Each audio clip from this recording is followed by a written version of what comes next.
Hello and welcome to SoundCheck Music School's podcast, episode 12. My name is Electra Barakos. I'm Dan Welby. What's going on, Dan? Deja vu. This is take 2, guys. We actually did start this podcast a second ago, and Maverick ruined it. And then I had to do it again. Never get a dog. Not true. I know. I'm just kidding. Maverick is the cutest, but he does. Yeah. Anyways, whatever. So what's new? Let's start again. What's going on? Well, I mean, it's life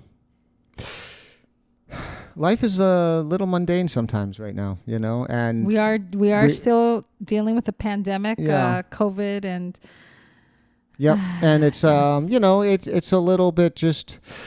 It's day to day, and we're still like, you don't know what's going to happen next. And, I think that, what we're going to talk about today, which is the importance of live performance, is, it's having an effect on me.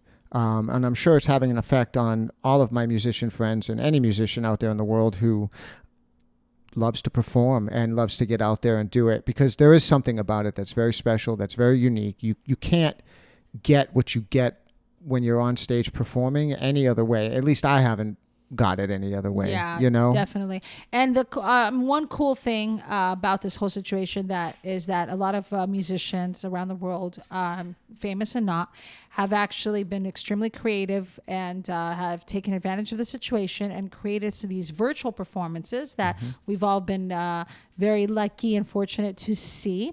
And we've also been involved in a few. We have. And some of us are cooler than others. Like me. No, I was actually extremely honored to have been part of a very cool virtual performance that just happened last week. And Nuno, featuring the one and only Nuno Betancourt, guitarist and singer from Extreme. I don't think, did he sing in Extreme? Yeah. He wasn't the lead. He wasn't lead. No, that but was Gary Sharon. Yeah. More than words, he sang it together. Okay. Dude, trust me. Okay. in the 90s.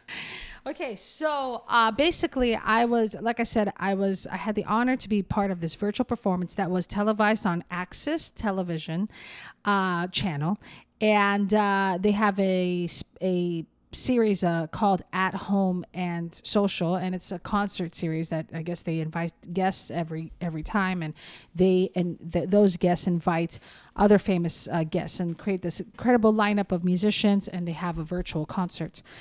So Nuno had featured Brian May from Queen, Zakk Wylde, Yngwie Malmsteen, Julian Lennon. Now I'm forgetting. Come on, boy. Oh, I don't know. Dude. Oh my gosh. Steve Vai. Did I say Steve Vai? I don't know. I did. Hold on. Steve Vai, Zakk Wylde. Nancy Wilson. I knew I was forgetting somebody. Yeah. Nancy Wilson, and of course, his talent that he's signed on his record company. Her name is Gabriella, and that's who I had the honor to sing background vocals on this performance, and it was really, really cool. It was a cool concept, but where I'm going with this, it's that even though that was an awesome situation and an awesome thing to be a part of, I agree with you 100% that it was nothing like an actual live performance. Nope. Yeah. So speaking of, that is what we're going to focus on today, is the importance of performance as a musician and as a student, right? Because that is performances is something that we really focus on at SoundCheck Music School. We really encourage it, and it's definitely, there's a reason behind it, right? Definitely, yeah. I mean, it's, a performance has a lot of unique elements to it, for sure. The energy of being on a stage in front of people. Sometimes there's nobody there too, but we won't talk about those right now. I was going to say. Not at the school ones. They're social distancing. Yeah.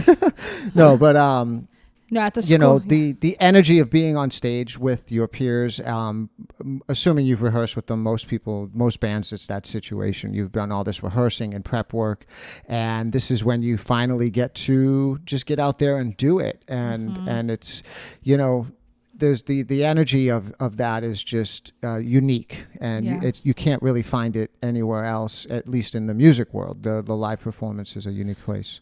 And it not only does it allow you to release and finally put out everything you've been working on, but it also motivates you to actually work harder. Definitely. Right? Whether you're a professional already musician or you're a student, knowing that there's a show in sight that you have to prepare for. The smartest and right thing to do is to actually practice and get really ready for that show.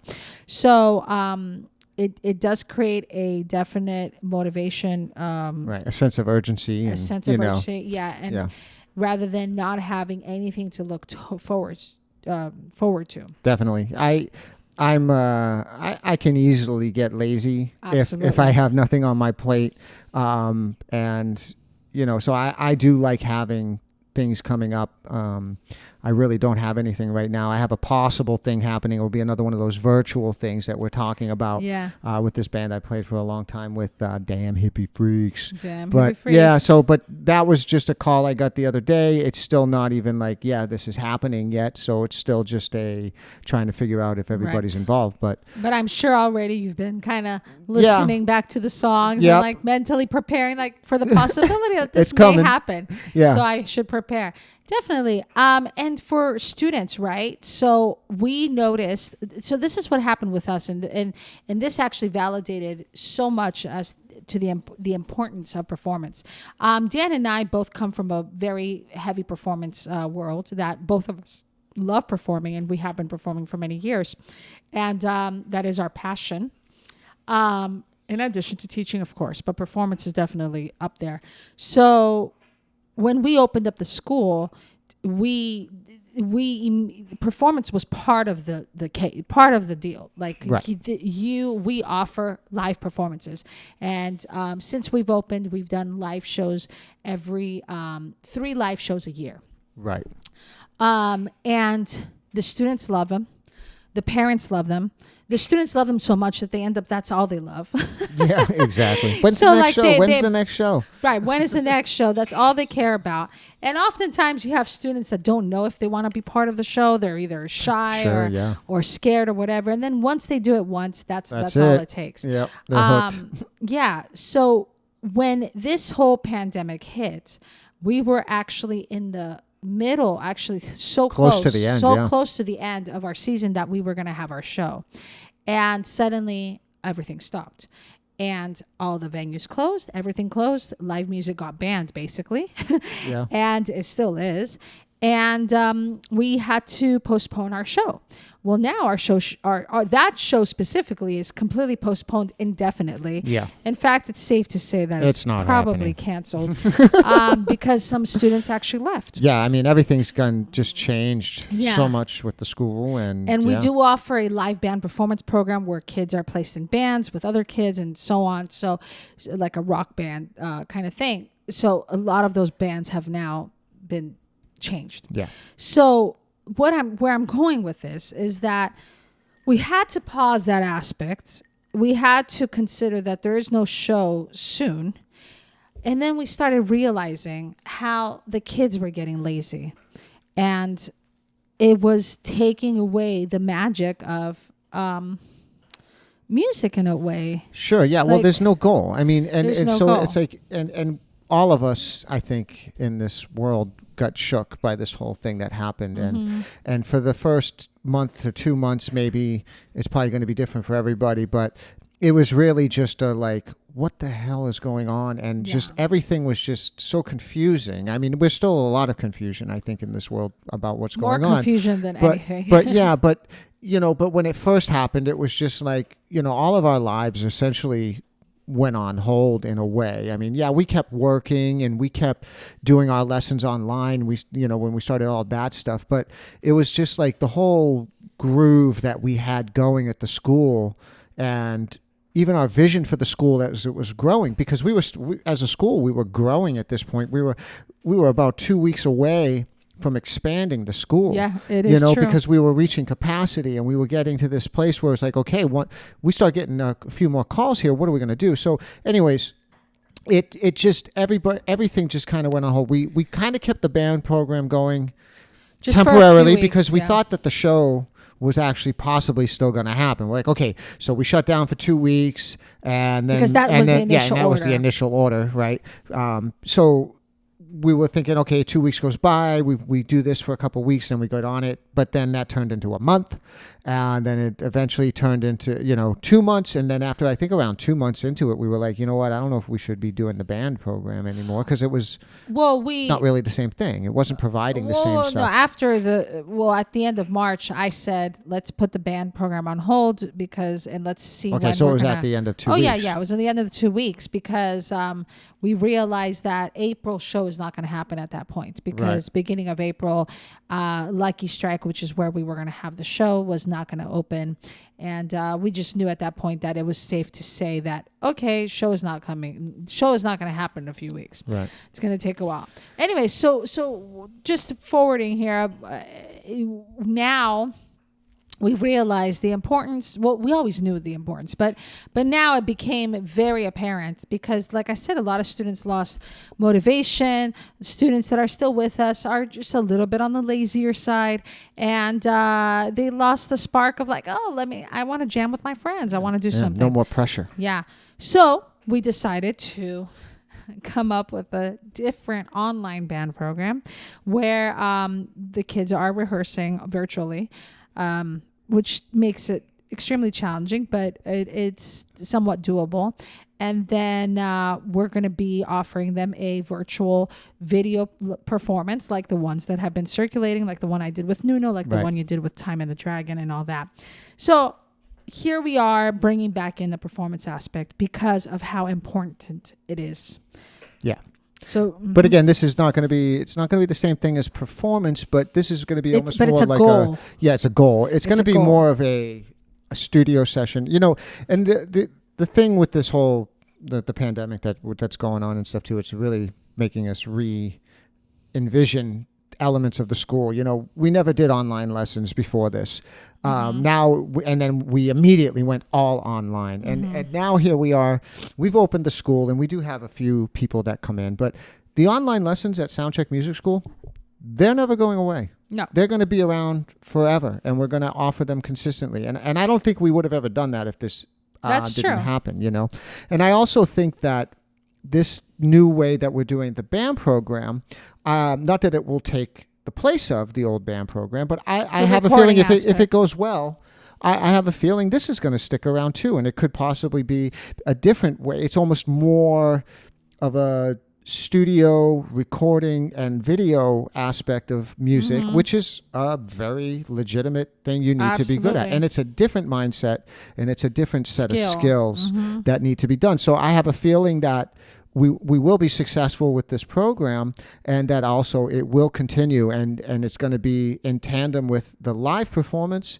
And then there's also this, and it's possibly going to, I don't know, we haven't thought about it, but I can see this happening and being another arm of SoundCheck Music School. No, most definitely, and I am excited for it for sure. Yeah. But again, what we're talking about is that goal, right? So whether it's a recording session, whether it's a performance, setting yourself with goals. If you want to be a pro musician, if you want your student, or your child who is a student to excel and progress tremendously in music, performance is essential and honestly one of the key factors to getting better. Absolutely. at your craft. And you don't have to be amazing to be involved in a student show performance, for example. You just have to be good enough. You have to be good enough, and that's how you're going to get better, is by performing. Exactly. I always tell my students,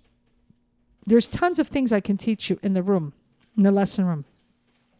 But what is impossible for me to replicate is the feeling of what you are going to be feeling on stage.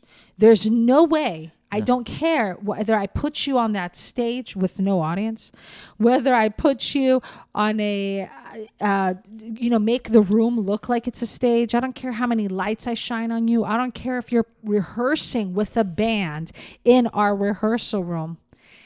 The live performance is a different world. And no lesson or rehearsal will replicate that for you. Right. Definitely not. And the only way to get better at it is doing it. Do it. One of the things that's really important about the live performance thing is it's one and done. You don't get to stop, rewind, let's try that again. I just made a mistake. Hey guys, can we go back to the beginning? When you can do that, but you're going to look silly, and you don't want to do that on stage. So there's something about the movement of that live show that there's no going back, and you have to learn how to be quick on your head foot, so to speak. You have to be able to figure out how to work through something if something goes wrong. Because maybe it's not even your playing. Maybe something happens with your gear. Sure. Right? All of a Goes sudden, out. Yeah, all of a sudden you're playing guitar, right? All of a sudden your high E string breaks. What are you going to do? Mm-hmm. You can't stop the show. I mean, for your high E string, you got to figure something out. Yeah. As a drummer, I've had stuff where, I've had my cymbals stands fall down. Oh my God! Hold on! Don't even go there. Oh yeah, well that was a fun one. As a drummer, I've had drums falling on. I have never. I swear, watching Dan perform sometimes is so comedic because the strangest things have happened to Dan. Oh my God! One time, it wasn't his drum set. It was the right side of the drum set. The whole right side of the drum set literally is falling on him. But let me tell you guys, Dan did not miss a beat. But that was just such a great moment. Yeah. Do we have any video of that? We should put that on the, if we could. I gotta find it somewhere. Because that would be funny to just put there, because it was just so chaotic. If I find it, I'll edit it into the YouTube video that we're gonna post. But of this podcast. But man, that was hilarious. And then another time at SoundCheck Live jam session in Hollywood, I'd like to strike live. Dan is playing drums. He's jamming with this band. So I'm in the audience watching and videotaping. At some point, Dan is standing up, and I was like, wow. I was like, he wants to drum standing up. That's a new move for him. And as he's standing up, he's also frantically looking behind him. And I was like, is there a snake or something? What's going on? Well, come to find out, his throne had fallen off. The riser. Yeah. But it's like, how does this happen? Only to Dan. But thank God there was a drum tech there. Yeah, there was but again, did not miss a beat. Was able to recover. Was able to be quick on his feet. Yeah. And just get the job done. Yeah. And that was a funny one. And in a live setting, right? That happens in rehearsal, whatever. Yeah. But in a live setting, there's no stopping, and there's adrenaline, and there's nerves, and there's, oh my God, let me make sure I don't mess up this song, and blah, blah, blah.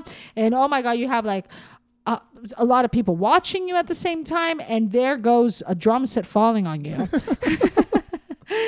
Unbelievable. I'm telling you. There's moments that cannot be replicated. That's all. No, it's true. And another thing too is this and I learned this lesson many, many years ago. Before I even moved to LA, like back in the old Hostile Groove days back in Massachusetts. But we would be in my garage, and that's where our practices would happen. And we'd be in there for weeks and months, whatever. I don't know. Just playing and working the songs and working it.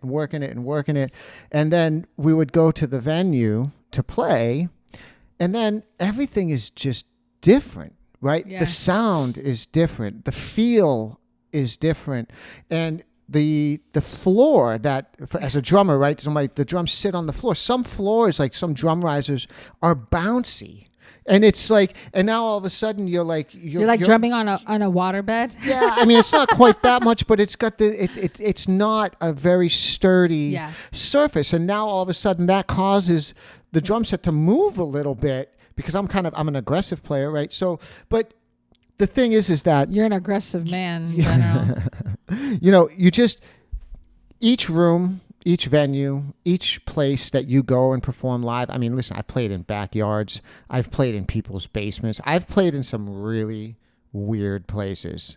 I remember in Arizona playing in this house, in this basement. I had to walk through. I don't know what was going on, but it was very interesting. Lots of unique people. Let's just put it that way. And there was lots of things going on.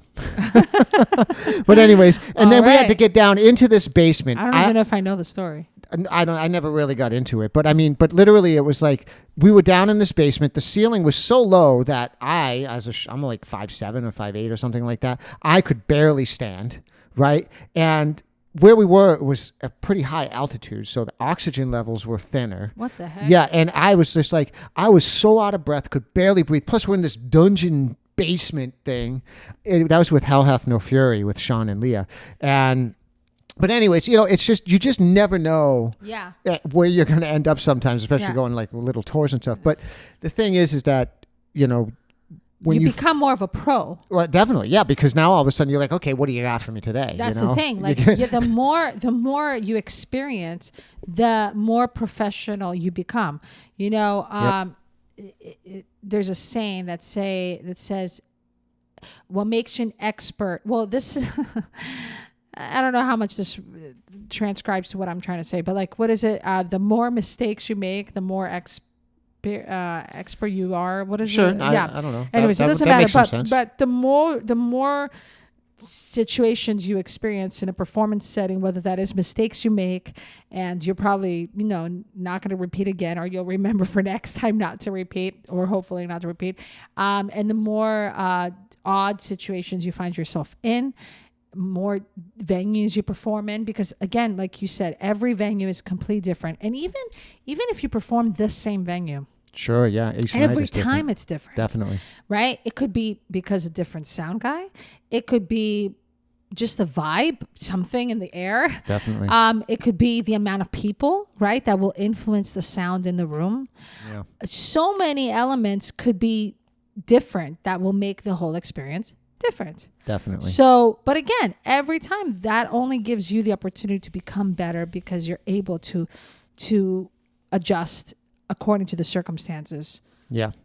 And another thing to consider too is actually your stage sound, right? So when you're on a stage, it's going to sound different than in your rehearsal room. Chances are, if you're in a rehearsal room, you're in some kind of a box, right, which has close walls. You might be in a 20-foot by 20-foot room. If you're lucky, that's a nice room, Mm-hmm. So the sound is completely entrapped inside there. It doesn't go anywhere. So, but when you're at a venue, chances are that venue is going to be bigger than that rehearsal space, and there's going to be a lot more open room, right? So the sound is going to be different. Yeah. And what I've learned about getting ready for performances to set my expectations very low for the actual show. Yeah, for the sound on the stage, especially for the sound on the stage, right? Yeah.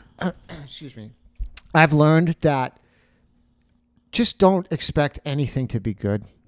I mean, listen, maybe once you got your own sound crew and you're like on a tour on like a budget where people, okay, that's a different situation. But if you're going to play the local Viper Room gig or the Whiskey or even Lucky Strike for that matter, just plan on the sound on the stage really not being that good. Yeah. And then if it happens to be good, well, that's a nice pleasant surprise. Yeah. If it's not that good, well, it didn't bother you because well, you didn't expect it to be. And honestly, for me, that was a huge lesson. I thought my perspective on things changed, because I used to get upset when I couldn't hear my kick drum or I couldn't hear the guitar clearly. It would be annoying, you know? And then I just learned, I'm like, okay, well, yeah, this is the way it's going to be, it seems, and especially I'm in a loud metal band. So it's, how many times, even as a singer, right? Oh my God, the biggest thing that happens, the most common thing is the singers can't hear themselves.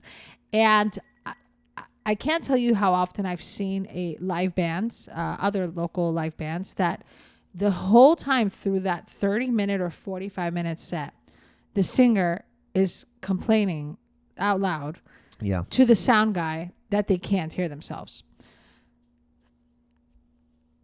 And it's not that I don't believe them. I believe them 100%. They can't hear themselves.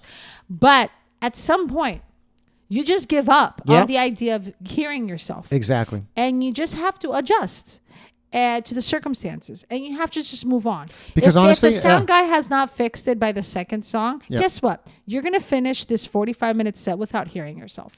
And that's just how it's going to be. Because there's not, as an audience, it's so annoying to actually hear what the technical difficulties are. Because you're actually ruining the experience for the audience. They don't want to know that there's technical difficulties because they think they're being cheated out of a show that's not good enough right now. Right? So, and maybe it could have been better, but if you're a pro, just make it work. That's right. Right? And as a singer, please, singers, don't bash me. Don't get mad at me right now. As a singer, I know I identify with you, and I totally understand the frustration of not hearing yourself when you sing. And there's nothing worse than that. And you could end up losing your voice and could end up sucking. But again, I think that through performance, because of how many times you've experienced that, because it is more often than not, you become better at adjusting. And another little trick, just wear your in-ear monitors. Sure. Wear your in-ear monitors. Just invest in in-ear monitors. That actually is what saved me. And always wear them. You have to learn how to take care of yourself. Because listen, the sound crew, they're dealing with you, but they're dealing with every other band, and they're dealing with every other band every other night, and most of them are not happy. I mean, because they're dealing with you. That's why, But no, I mean, listen, they got a tough job. And they got to deal with egotistical and crazy musician folk, and sometimes we can be a little bit intense, and neurotic, I guess. Well, I mean, we have this like 30-minute, 45-minute set that you need to showcase your stuff, and you want to make sure it's all good. And right. Anyways. But but back to the whole complaining about something on the stage, right? And as an audience member, many times myself, of course, I perform, but I'm in the audience a lot too. It really, it turns me off. Once is fine. I get it. Like if you want to say something once where, hey, try to make this happen, okay, fine. But if you're going 3-4 times throughout the set, or even a song, I've seen it where somebody will say the same thing in a certain song, it just do your job, and perform, because the performance will carry. The energy that you put forth will carry. And I know you're trying to sound as good as possible, but passion and love for what you do will compensate for a lack of preciseness in your playing, and I mean, as a performer myself, when I perform, my playing can get a little bit sloppier sometimes, because I'm not in the studio session, and I'm not just sitting there with my hair tied back in a ponytail, nice and neat, and just trying to play something really well. I'm hair down, so my hair will get wrapped around my drumsticks sometimes, and I'm doing extra movements because I'm performing, and so the playing can suffer a little bit sometimes, but the performance really, really matters. But again, how are you ever gonna learn how to live through a situation like that when you can't hear yourself, or technically speaking things are not perfect? Is through the live performances, and it's through doing it, right? Because if you're always if the only performance you're doing is in your lessons where the sound is fine and you can hear everything, or in a rehearsal room or whatever, it's just not the same. It's not real. No, it's not. So performance, so important. Now, what if you have a really shy kid that does not want, because that happens a lot. Sure. And the kid just doesn't want to put themselves out there. Well, I mean, listen, you can never force anybody to do it. You can just courage and courage and Yeah. courage. And I mean, have we ever had anybody that we tried to get and they never actually went Yes. through? Yeah, we did, Yeah. and it never A few. happened. Yeah, I just don't remember. Yeah, offhand, but I currently have one too. I don't think I've ever had that happen with a drummer of mine. Any drummer that I've really ever asked to perform, if they've been nervous about it Yeah. and a little hesitant, but they eventually, Yeah. you know, I've had to talk to them. Most kids, again, 90, because there's been some kids that have like, I don't want to do that again. But 98% of kids or students in general that do end up giving in and performing, and I say giving in for those who were very hesitant at first, again, they end up loving it so much that they want to do that again. Yeah, because it's Yeah. just, it's such a rush. It's Yeah, such it a is good a rush. time. And it's, like I said, a release and it finally a way of like, oh, okay, so this is why we were doing this song over and over and over. And over Now and I over get and to over and show it. And you know what? Yeah, that was, I mean, I was nervous at first, but 2 minutes later, I was fine. Yeah. Well, not maybe 2 minutes. 2 minutes Right. is like almost the song. Right. But 20 seconds later, I was good. Yeah. Dan, what, I mean, you kind of mentioned about the basement performance, but Yeah. do you have a worst, like one of the weirdest shows you've ever been involved in? That one was a weird one, definitely. That tour had a few weird shows, actually. I played in Michigan in a barn that had this really large loft space. I mean, we're carrying all our gear up this wooden ladder up to this top. It was weird. It was a DIY tour, so we were just finding people friends in areas that and then it was that. I've played a few shows for the sound guy and the bartender. Seriously? Oh yeah, definitely. Out of town gigs, Hostile Groove would take a ride up And to how'd New that Hampshire. Terrible. Yeah. I mean, listen, I still did what I did. I mean, we still went up there and, I always looked at every performance as a reason to perform and to do it. Even if there was nobody there, but if anything, a rehearsal with no stopping. yeah. I mean, it's sort of what it is, but you got to do it, man. It's paying your dues, and you live and learn. I mean, maybe some musicians never had to do that, and good for you if that's the case. But Would you like what to about know? you? Yeah. I was going to say. Are you going to ask me back? No, I don't care. One of the you were in this one. One of the weirdest shows I've ever had. Could also be one of my favorite shows I ever had. Was that my first gig with you, or no? That one was weird. That was your first. Yeah, that was your first. first. Yeah. First gig Dan ever was with me. This was in 2011, and it was called the Free to Be Festival. And it was supposed to initially, the lineup changed several times. There were rumors that Lady Gaga was going to be headlining it. And several other artists. In the end, the headliner was going to be Sophie B. Hawkins. And I cannot remember for the life of me who else. But I remember that she was going to be the headliner. This festival was an insanely huge festival that did happen at an LA historic park down, I don't remember where exactly. Yeah, it was a historic park. And guys, we get there. And I have my own personal trailer. Yeah. Rockstar. The band has their own personal trailer. We have catering service. We are rock stars. Okay. Yep. The stage Amazing. was the most amazing stage I have ever performed at. Yeah, that was a really good one. Yeah. Yeah. I mean, we're talking about thousands and thousands of dollars put in to this stage. Like more than thousands. more- Probably tens, maybe even more. Because it was just, It was literally a festival, straight like up. high-end festival, Coachella type of stage. Like it was, I Yep. mean, maybe a little smaller, but whatever. It was amazing. But what's so weird about it? As I said, it was the weirdest, but almost my most favorite from the point of view of like how cool I felt behind the scenes until we went on stage. Why? There was literally nobody there. We had a friend there. No, we had like 50 people. Yeah, you brought a few people. I brought in 50 people. Yeah. I brought 50 people. There were tons of vendors, by the way. Yeah, vendors. Tons of vendors, catering, food trucks, everything, security. I mean, I'm telling you, the whole thing. 9 yards, everything. Just no fans. No audience. There were no people. It was crazy. It was the weirdest thing. In the end, so we performed. Then another band went after us. And then suddenly the whole festival gets canceled.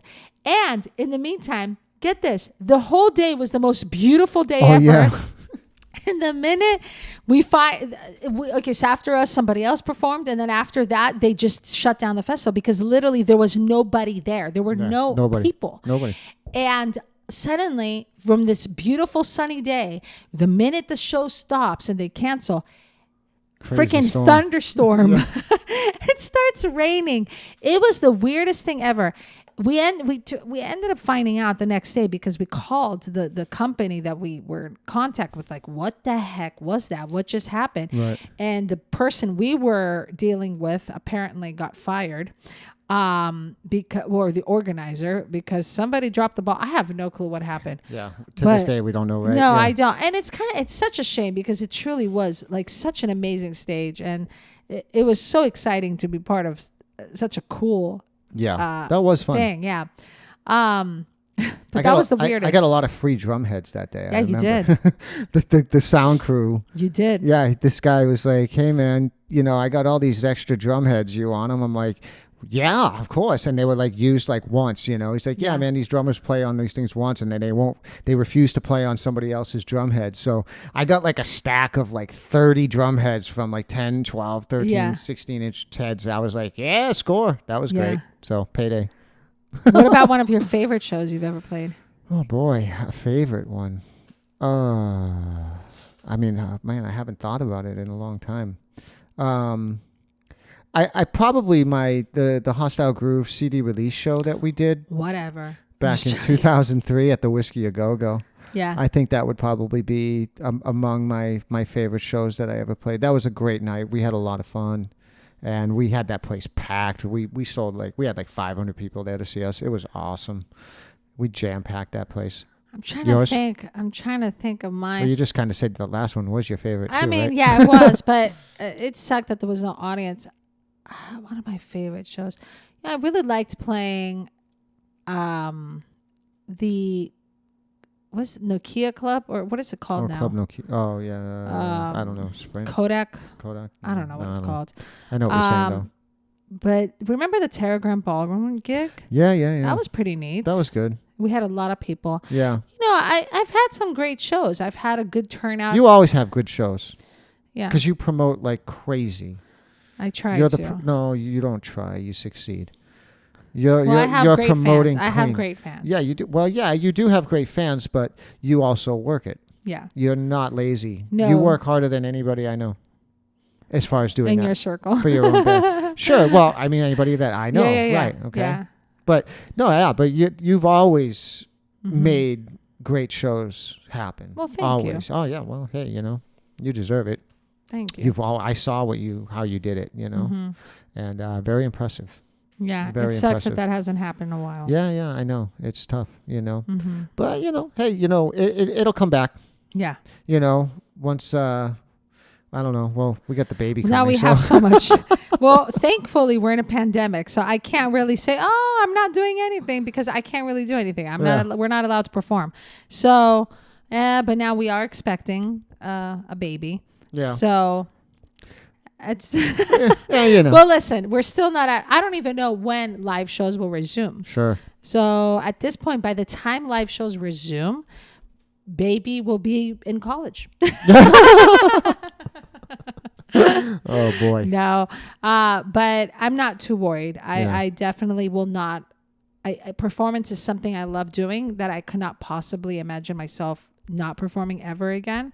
So baby or no baby. No, we will definitely. That is going to resume. And it probably would have been happening now. Yeah, definitely. Even though I'm preggo, it would be happening because, that's what we do. That's our life. But it's not for other reasons.